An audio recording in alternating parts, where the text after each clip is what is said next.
بسم اللہ الرحمن الرحیم۔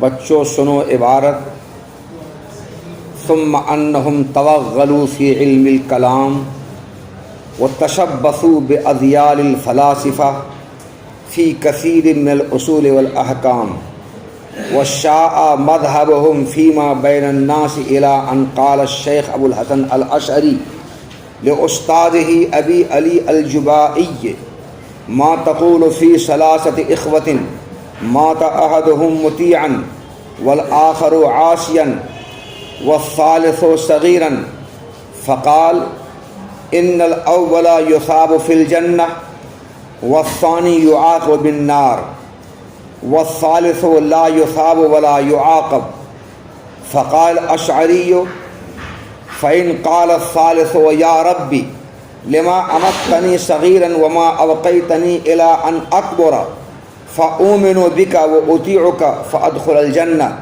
فماذا یقول الرب فقال یقول الرب انی کنت اعلم منک انک لو کبرت لعصیت فدخلت النار فکان الاصلح لک ان تموت صغیرا فقال اشعری فإن قال الثانی یا رب لما لم تمتنی صغیرا لئلا اعصی لک فلا ادخل النار فماذا یقول الرب فبہت الجبائی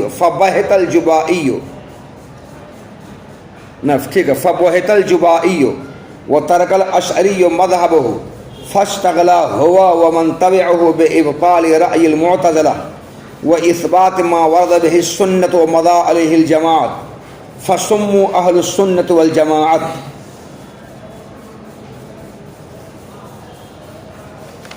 بچوں، اس سے پہلے بتایا تھا کہ معتزلہ کی بنیاد کیسے پڑی، مذہب اعتزال کی بنیاد کیسے پڑی، یہ بتایا تھا۔ ابو علی جبائی مذہب اعتزال کا بانی، اس کا سرغنہ ہوا، اور اسی نے معتزلہ فرقے کی بنیاد ڈالی، مذہب اعتزال کی بنیاد ڈالی۔ حضرت حسن بصری رحمۃ اللہ علیہ ان کے استاد تھے۔ میں نے کل بتایا تھا کہ حضرت حسن بصری رحمۃ اللہ علیہ کی پیدائش سن 21 ہجری میں ہوئی اور وفات 110 ہجری میں ہوئی۔ حضرت حسن بصری رحمۃ اللہ علیہ جلیل القدر تابعی ہیں، انہی کے شاگرد ہیں ابو علی جبائی۔ حضرت حسن بصری رحمۃ اللہ علیہ کے والد کا نام ابو الحسن یسار تھا اور ماں کا نام حیرہ تھا۔ ماں کا نام حسن بصری رحمۃ اللہ علیہ کے والد کا نام ابو الحسن یسار تھا اور ماں کا نام حیرہ تھا۔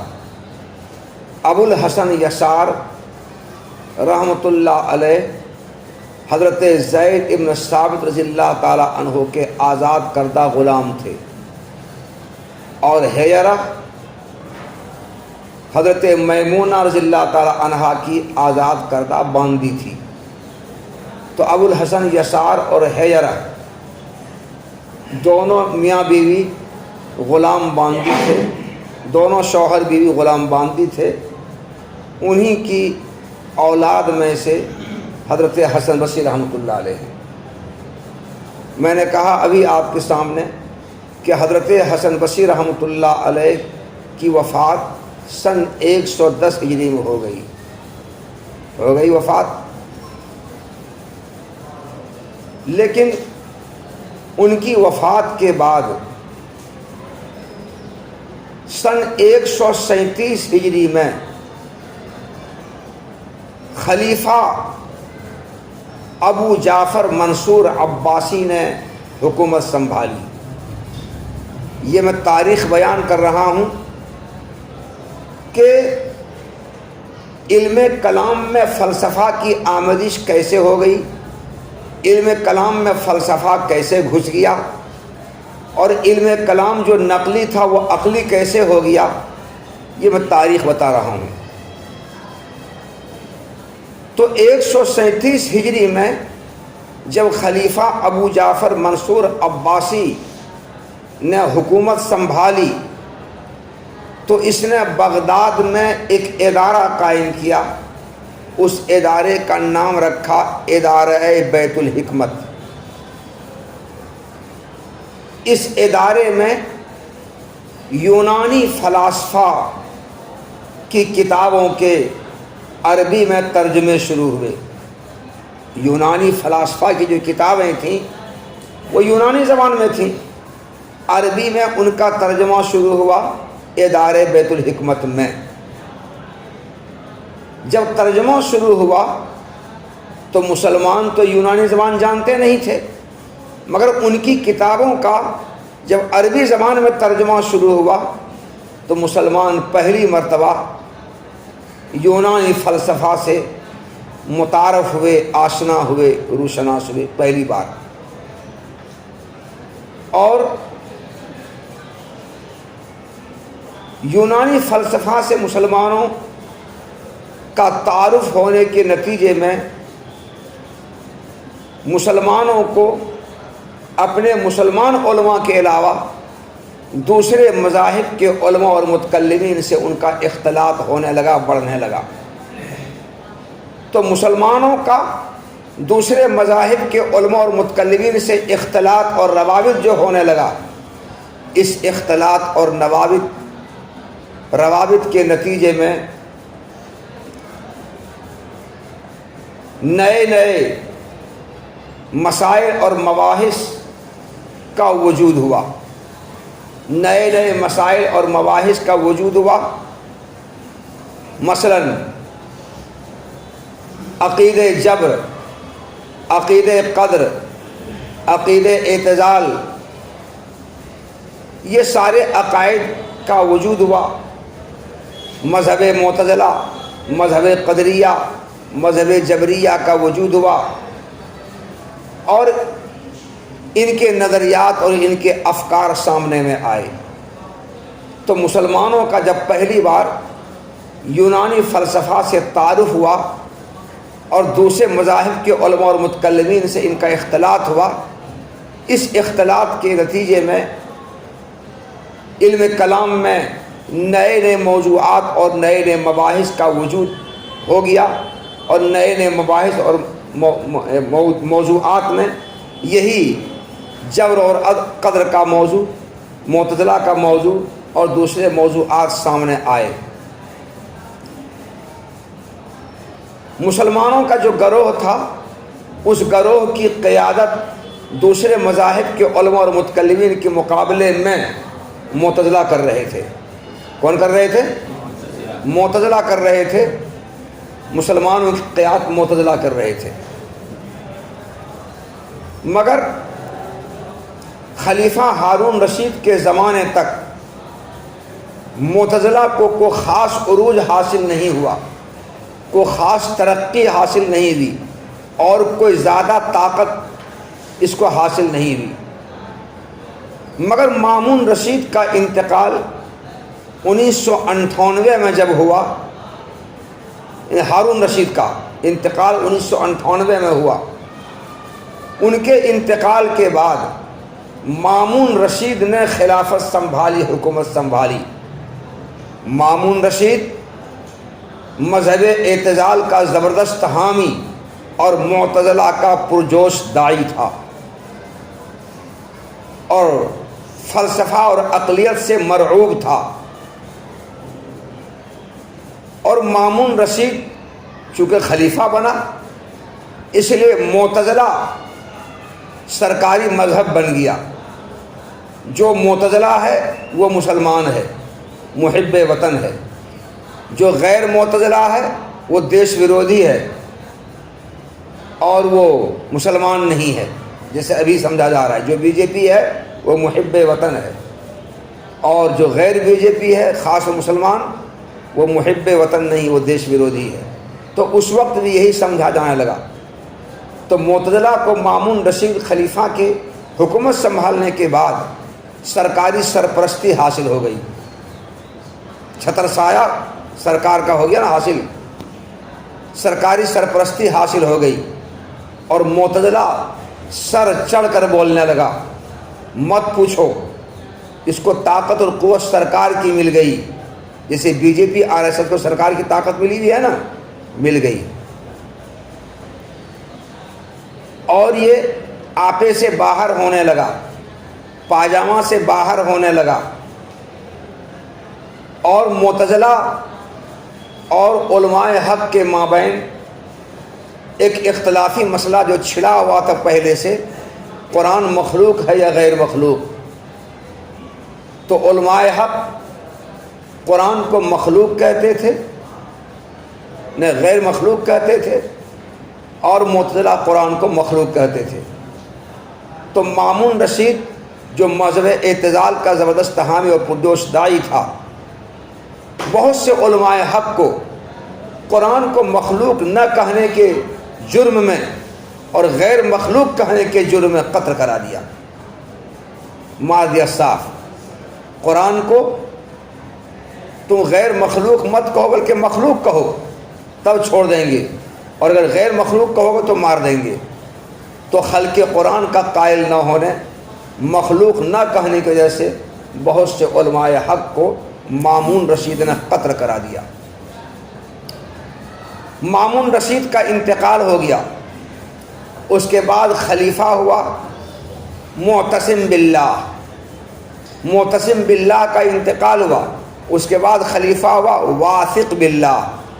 مامون رشید نے اپنے بعد ہونے والے خلیفہ معتصم باللہ کو وصیت کر دی تھی کہ میرے مرنے کے بعد تم مذہب اعتزال کو اختیار کی رہنا، اور مذہب اعتزال کی پرچار پرسار کرنا، اسی کے نشر و اشاعت کرنا، اس کی تبلیغ و حمایت کرنا۔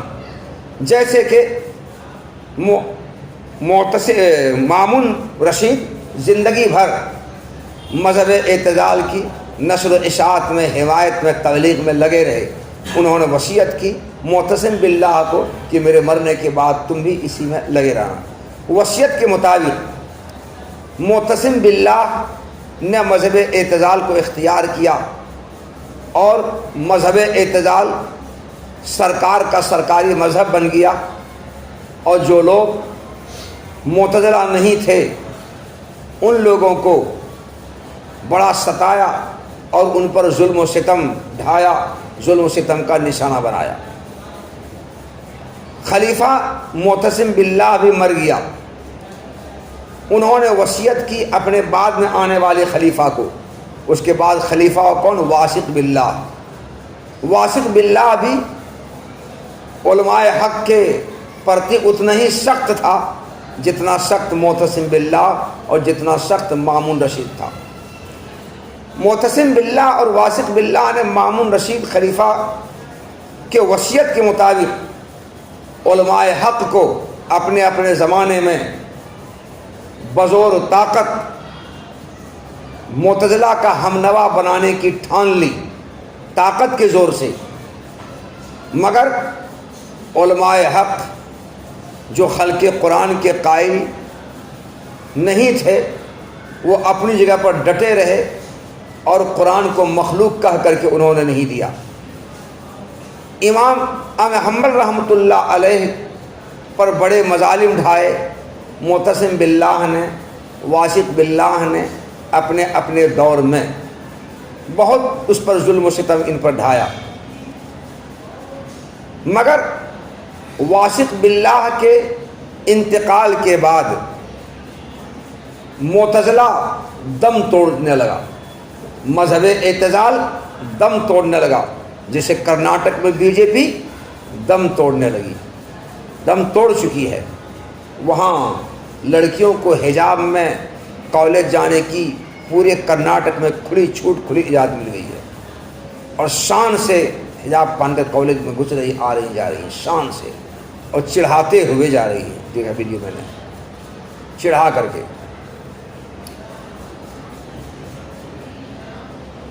تو امام حنبل رحمۃ اللہ علیہ کو جتنا ستانا تھا ستایا، مگر واسق باللہ کے انتقال کے بعد مذہب اعتزال دم توڑ چکا، اس کی روح نکل گئی۔ گرچہ یہ معتزلہ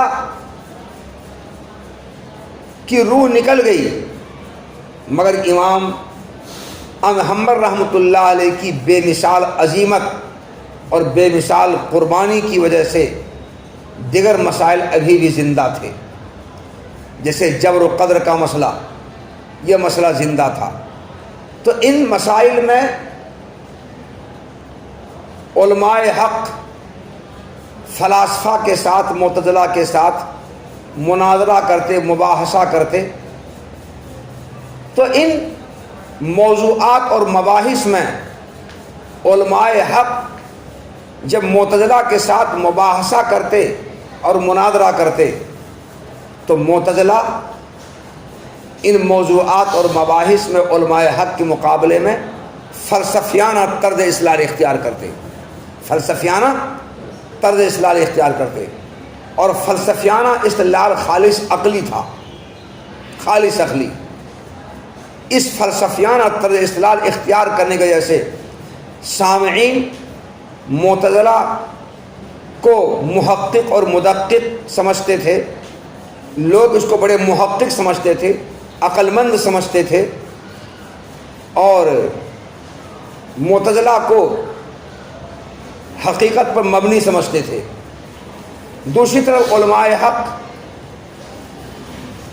دیگر موضوعات اور مباحث کے اس بات میں معتزلہ کے مقابلے میں، فلاسفہ کے مقابلے میں قرآن و حدیث سے استدلال کرتے تھے، فلسفیانہ طرز استدلال اختیار نہیں کرتے تھے، جس کی وجہ سے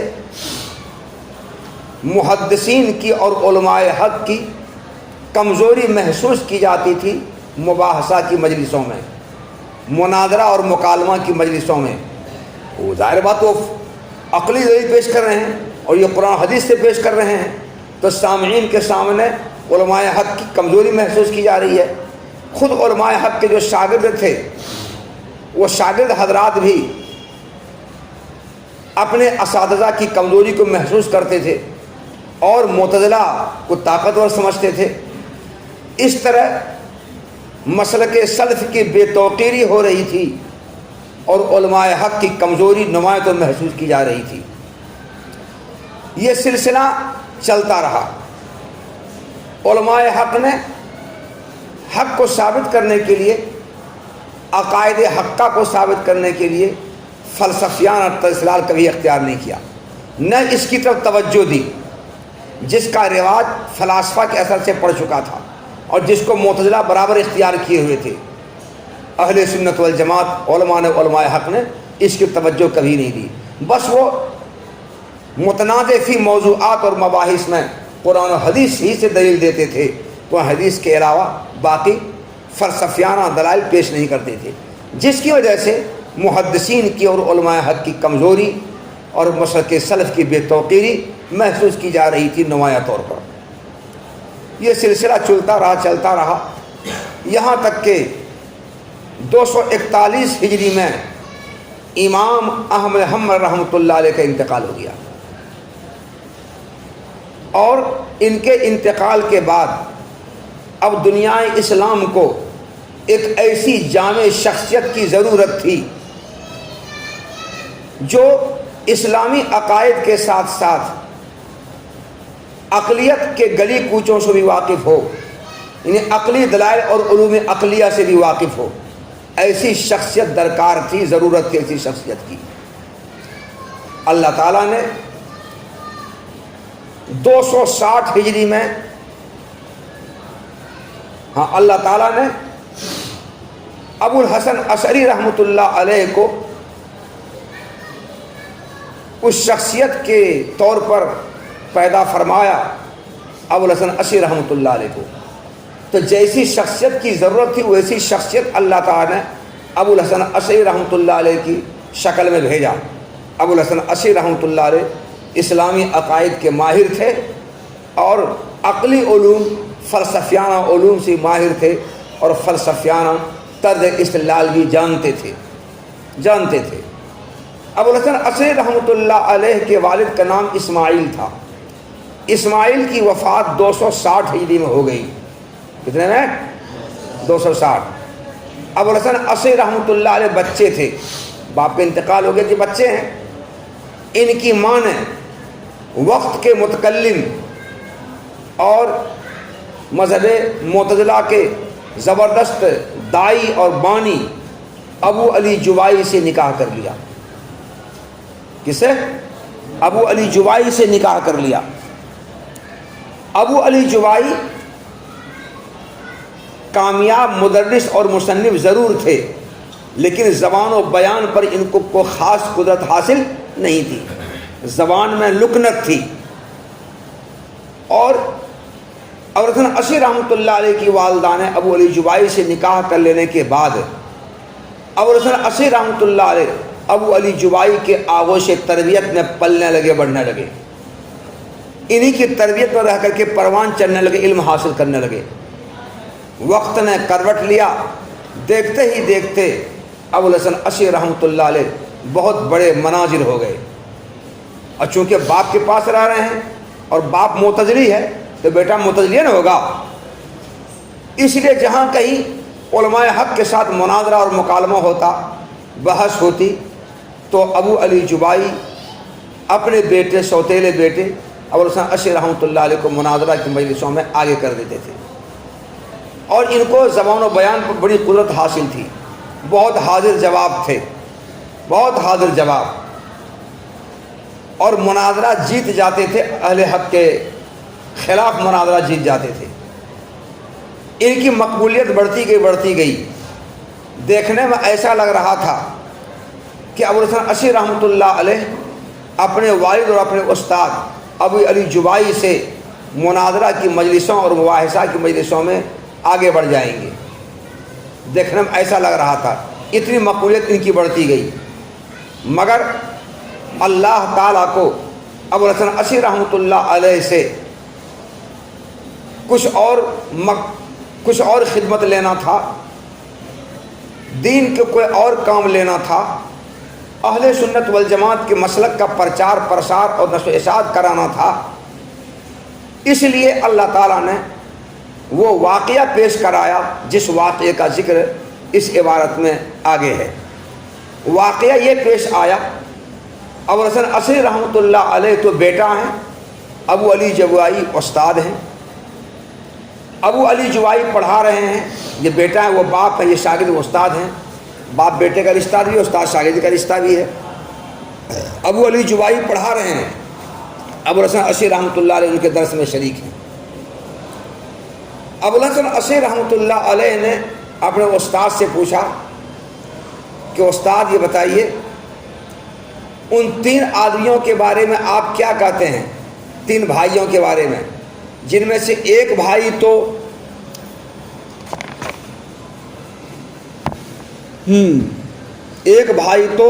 اللہ کا اطاعت گزار ہو کر کے مرا، اور دوسرا بھائی اللہ کا نافرمان ہو کر مرا، اور تیسرا بھائی بچپن میں مر گیا۔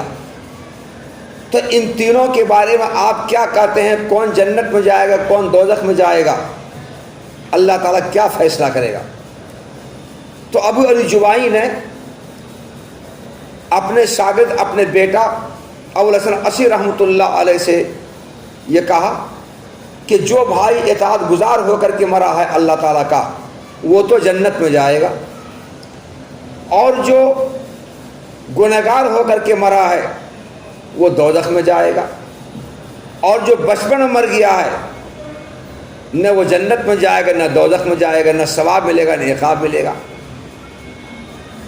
اس پر ابوالحسن عصری رحمۃ اللہ نے فرمایا کہ استاد محترم یہ بتائیے کہ تیسرا بھائی جو بچپن مر گیا، جو نہ جنت میں جائے گا نہ دوزخ میں جائے گا، اگر یہ اللہ تعالیٰ سے سوال کرے، اے پروردگار عالم، آپ نے مجھے بچپن میں کیوں مار دیا اور مجھے بڑا کیوں نہیں ہونے دیا، تاکہ میں بڑا ہو کر کے مومن ہوتا اور آپ کا اطاعت گزار ہوتا، اور اطاعت گزار ہو کر کے میں جنت داخل ہوتا، جیسے کہ بڑے بھائی کو اطاعت گزار ہونے سے جنت میں آپ نے دے دیا۔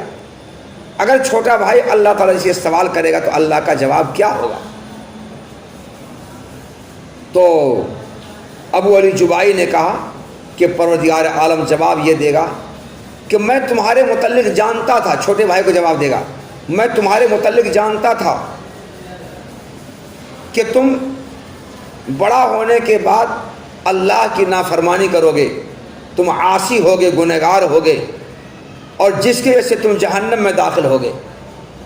اس لیے تمہارے حق میں بہتر یہی تھا، مناسب یہی تھا، اچھا یہی تھا کہ تم کو بچپن ہی میں مار دیا جائے، تاکہ نہ بڑا ہوگے، نہ عاصی گنہگار ہوگے، نہ جہنم میں جاؤ گے۔ بچپن میں مر جاؤ گے تو کم سے کم جہنم میں جانے سے بچ جاؤ گے، اور جنت میں نہیں جاؤ گے مانا، لیکن جہنم جانے سے بچ جاؤ گے۔ اللہ اس کو یہ جواب دے گا، کیونکہ معتزلہ کا عقیدہ یہ ہے کہ بندوں کے حق میں جو چیز اچھا اور مناسب ہے اللہ تعالیٰ پر اس کا عطا کرنا واجب ہے۔ بندے کے حق میں جو چیز بہتر ہے، اصلح ہے، مناسب ہے، اللہ تعالیٰ پر واجب ہے یہ ہے کہ بندے کو وہ دے۔ تو جب بچے کے حق میں یہ بہتر ہے، اصلح ہے، مناسب ہے کہ اس کو بڑا ہونے دیا جائے تاکہ بڑا ہو کر اطاعت گزار بن کر جنت میں جائے، تو پھر بچہ پوچھے گا اللہ سے، تو اللہ کیا جواب دے گا؟ تو ابو علی جبیر نے جواب دیا کہ میں تمہارے متعلق جانتا تھا کہ تم بڑا ہونے کے بعد نافرمان ہوگے، اس لیے تمہارے حق میں بہتر اور مناسب یہی تھا کہ تم کو بچپن میں مار دیا جائے، تاکہ نافرمان ہو کر تم جہنم میں نہ جاؤ اور سزا نہ بھگتو، جلو نہیں۔ اس پر ابو الحسن عشری رحمۃ اللہ علیہ نے اپنے استاد ابو علی جبائی سے کہا کہ حضرت یہ فرمائیے کہ دوسرا بھائی جو گنہگار ہو کر جہنم میں داخل ہوگا، وہ اگر اللہ تعالیٰ سے کہے گا کہ پروردگار عالم مجھے آپ نے بچپنے میں کیوں نہیں مار دیا، مجھے بڑا کیوں ہونے دیا، نہ میں بڑا ہوتا، نہ عاصی نافرمان ہوتا، نہ جہنم میں جاتا، مجھے آپ نے بچپنے میں کیوں نہیں مار دیا تاکہ میں نہ آپ کی نافرمانی کروں اور نہ جہنم میں جاؤں۔ بچپنے میں مرنے کے بعد کم سے کم جہنم سے بچ جاؤں گا نا، ٹھیک ہے جنت نہیں جاؤں گا لیکن جہنم میں تو بچ جاؤں گا۔ میرے حق میں اصلح اور بہتر یہی تھا، مجھ کو بچپن مار دیتے آپ۔ جب یہ دوسرا بھائی اللہ سے سوال کرے گا اللہ کیا جواب دے گا؟ اس پر ابو علی جبائی ہکا بکا رہ گیا۔ کیا رہ گیا؟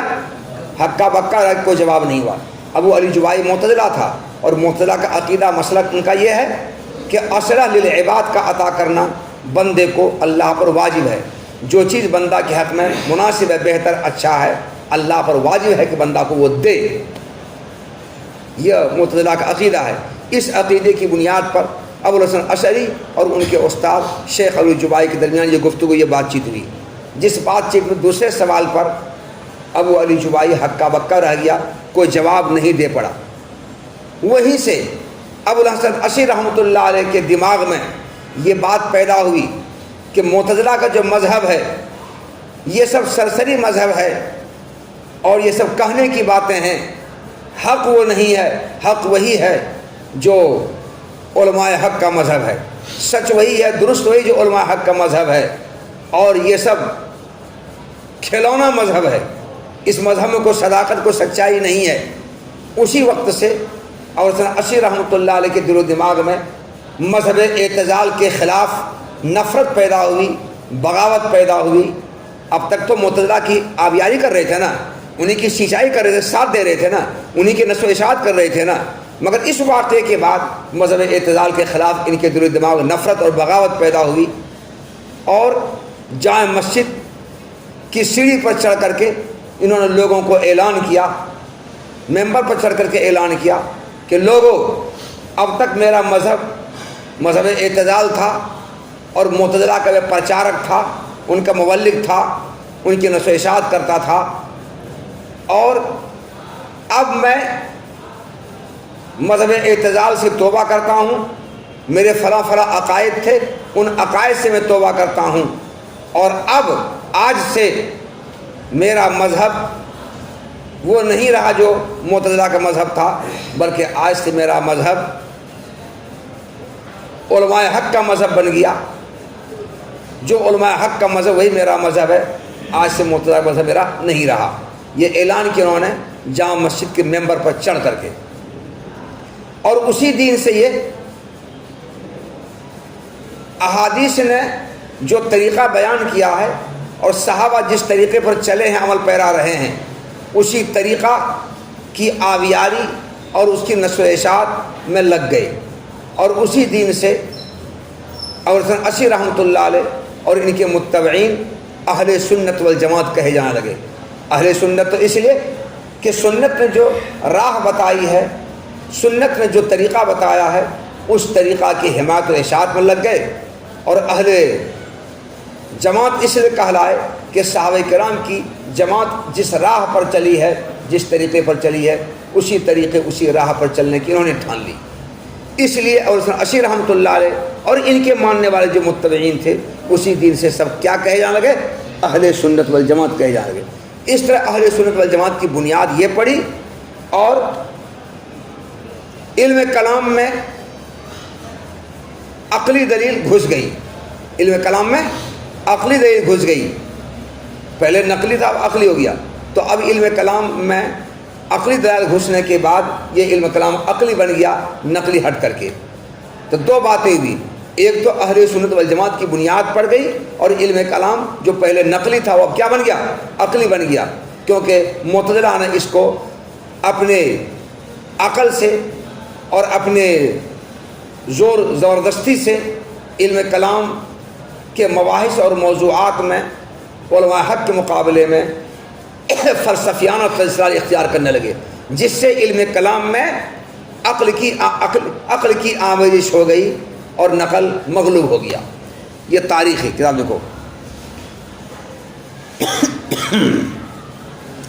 ثم انہم توغلوا فی علم الکلام، پھر بے شک معتزلہ علم کلام میں حد سے زیادہ مشغول ہو گئے، توغلوا میں گھس گئے، اور معتزلہ نے فلاسفہ کے دامن کو بہت سے اصول و احکام میں تھام لیا، اور معتزلہ کا مذہب لوگوں کے درمیان اتنا پھیل گیا کہ شیخ ابو الحسن عشری رحمۃ اللہ علیہ نے اپنے استاد ابو علی جبائی سے کہا، آپ ان تین بھائیوں کے بارے میں کیا کہتے ہیں جن میں سے ایک کی موت اطاعت گزار ہو کر ہو گئی اور دوسرے کی موت گنہگار ہو کر کے ہوئی اور تیسرے کی موت بچپنے میں ہو گئی؟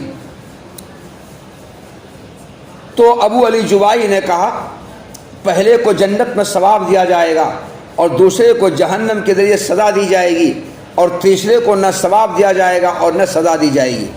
اس پر ابو الحسن عشری رحمۃ اللہ علیہ نے فرمایا کہ اگر تیسرا بھائی یہ کہے، اے میرے رب، مجھے آپ نے بچپن میں کیوں نہیں مار دیا اور مجھے بڑا ہونے تک آپ نے زندہ کیوں رکھا، تاکہ میں آپ پر یا رب لما امتنی، مجھے بچپن میں آپ نے کیوں نہیں مار دیا اور مجھے بڑا ہونے تک کیوں نہیں باقی رکھا آپ نے، تاکہ بڑا ہو کر میں آپ پر ایمان لاتا اور آپ کا اطاعت گزار ہوتا اور پھر جنت میں داخل ہوتا۔ تو اے استاد بتائیے کہ رب کیا جواب دے گا؟ فماذا یقول رب؟ تو استاد ابو علی جبائی نے کہا کہ رب جواب یہ دے گا کہ میں تمہارے متعلق یہ جانتا تھا کہ تم اگر بڑے ہو جاؤ گے تو تم اللہ کے نافرمان ہو جاؤ گے، جس کے نتیجے میں تم جہنم میں داخل ہوگے، اس سے تمہارے حق میں بہتر یہی تھا کہ تم بچپنے میں مر جاؤ۔ اس پر ابو الحسن عشری رحمۃ اللہ علیہ نے سوال کیا کہ حضرت، اگر دوسرا بھائی یہ کہے، اے میرے رب، دوسرا بھائی جو گناہگار ہو کر بڑا ہو کر مرا، اے میرے رب، مجھے آپ نے بچپن میں کیوں نہیں مار دیا تاکہ میں آپ کی نافرمانی نہ کرتا اور اس کے نتیجے میں جہنم میں داخل نہ ہوتا، تو رب کیا جواب دے گا؟ اس سوال پر ابو علی جبائی ہکا بکا رہ گئے، اور ابو الحسن عشری رحمۃ اللہ علیہ نے ابو علی جبائی کے مذہب کو چھوڑ دیا۔ پھر اس کے بعد ابو الحسن عشری رحمۃ اللہ علیہ اور ان کے متبعین معتزلہ کے عقائد کے ابطال میں لگ گئے، رائے من عقائد، معتزلہ کے اعتقادات کو باطل کرنے میں لگ گئے اور اس طریقے کو ثابت کرنے میں لگ گئے جس طریقے کو حدیث نے بیان کیا ہے اور جس طریقے پر صحابہ کرام کی جماعت عمل پیرا رہی ہے۔ اسی وقت سے ابو الحسن عشری اور ان کے متبعین اہل سنت والجماعت کہے جانے لگے۔ تو اہل سنت والجماعت کی بنیاد اس طرح سے پڑی ہے۔